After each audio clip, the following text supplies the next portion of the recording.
खूप वाटतंय मला की इथे थांबावं. मागेच बघा लालबागचा राजा तुम्हाला दिसत असेल. आता रात्रीचे जवळपास 8:15 झालेले आहेत आणि असं वाटतंय मला की थांबून शेवटपर्यंत विसर्जन पाहावं वगैरे. पण आजूबाजूची जी परिस्थिती आहे ना समुद्रावरची, पण ती परिस्थिती मला मजबूर करते की इथून तू निघून जा म्हणून. एकंदरीत माझ्या मनाची जी स्थिती आहे आणि एकंदरीत आजूबाजूला ज्या गोष्टी घडत आहेत किंवा घडत आहेत, म्हणजे एका ठिकाणी फक्त सेंटर ऑफ अट्रॅक्शन आहे, लोकांना कळत सुद्धा नाहीये आपल्या पायाखाली काय गोष्टी येत आहेत त्या.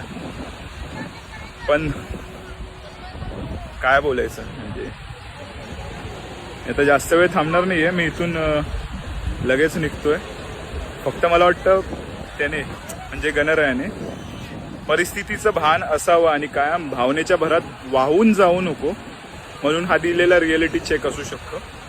म्हणजे तिथलं मला कमीच आकर्षण, पण ह्या ठिकाणी समुद्रावर आजूबाजूला ज्या गोष्टी घडत आहेत ना त्या बाबतीतलं मला जास्त खटकतंय, लागतंय, काही म्हणा.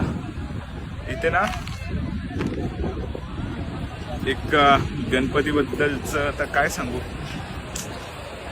त्या गणपतीचं जाऊ दे, नको नको नको, कारण तो गणपती मी ओळखतो ना आणि खूप परिस्थिती बिकट आहे.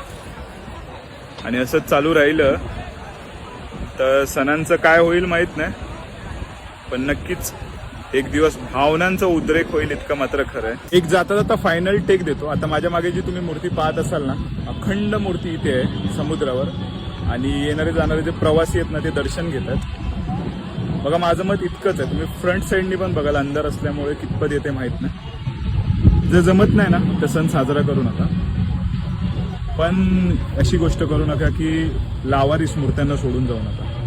मागे एक सुप्रसिद्ध मूर्ती मुंबईतली, खूप सुप्रसिद्ध यंदाची मूर्ती होती, ती सुद्धा म्हणजे काय बोलतात ते लोक ज्या वेळेला गोष्टी डिसमेंटल करत होते ना त्यावेळेला त्यांनी सर्वांचे फोन वगैरे काढून घेतले, या सर्व गोष्टी होत्या. पण बघा एकंदरीत अर्ध्या मूर्त्यांचे फोटोज आणि व्हिडिओ काढणं हा खूप मोठा गुन्हा आहेच, पण त्यापेक्षाही मोठा गुन्हा कुठला ठरतो माहितीये का?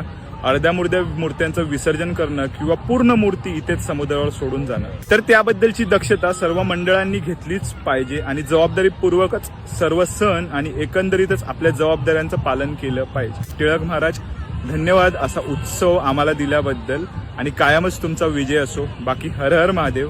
आणि अजून एक गोष्ट, गणराया करियोडचा राजा हा रिअलिटी चेक दिल्याबद्दल खूप खूप धन्यवाद.